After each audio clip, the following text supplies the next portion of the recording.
scored 56 points. Bro.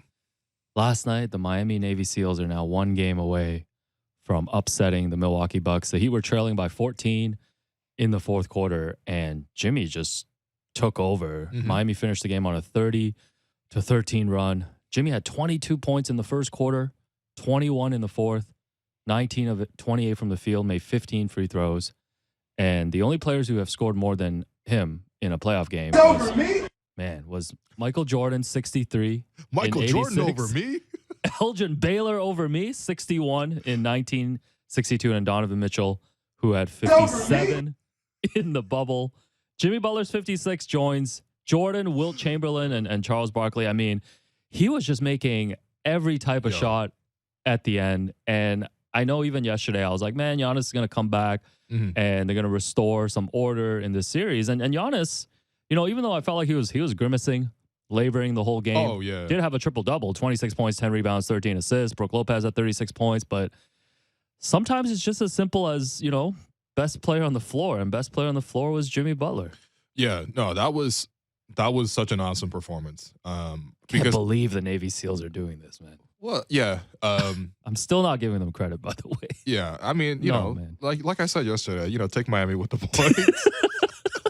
No, that wasn't looking so good in the fourth quarter. Starting Kevin Love. They got Haywood Highsmith coming off the bench. It doesn't matter, though. But it should matter. They can't keep getting away with this. Here's the thing. I'm still not giving them any when credit. it comes to something like that's the really cool thing about basketball. It's not fully a team sport like it is, but also at any moment, it could be chosen to be made into like a largely individual sport. You know what I mean? And I think that's clearly what happened here with Jimmy.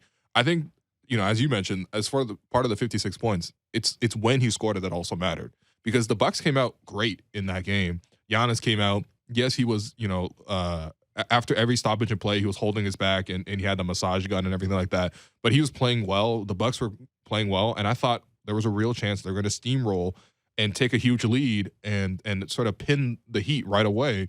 But Jimmy Butler scoring 22 points in the first quarter. A lot of those were very difficult shots as well. Even threes and stuff like that. He's just scored from all areas of the court. But he saved them in the first quarter. The Bucks still had a lead for a lot of it as well, and they kept making their pushes.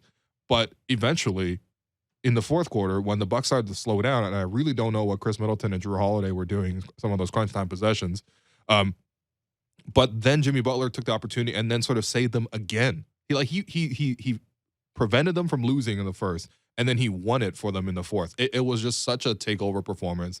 It's one of those things where it's like you get into these playoff series, and who is not afraid of the moment? Who is not afraid of, taking over?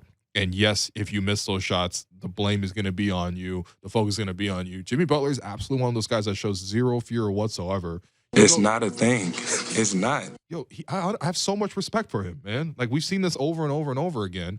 And I think for a large part of his career, he wasn't really able to play with like capable teammates. And then now it doesn't even matter so much of who his teammates are. Like, this guy will drag Duncan Robinson into the NBA Finals and win 2 games. You know what I mean? Like, he's that level of just sheer dominance, like no fear whatsoever. Top 5 playoff player in the league. All respect to him. And I think for him too, what's really cool is when you saw these like historical lists, right? And you're talking about guys like Jordan or Elgin Baylor.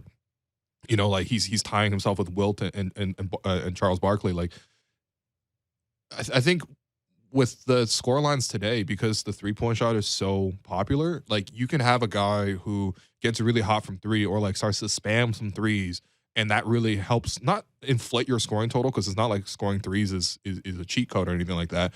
But like a guy can get hot, make 10 threes, and all of a sudden, you're already like so much of the way there towards a historic game. I think watching Jimmy, he scored all sorts of baskets. He scored at the rim. He scored on threes. He scored on mid-range shots. He scored and ones. He posted up.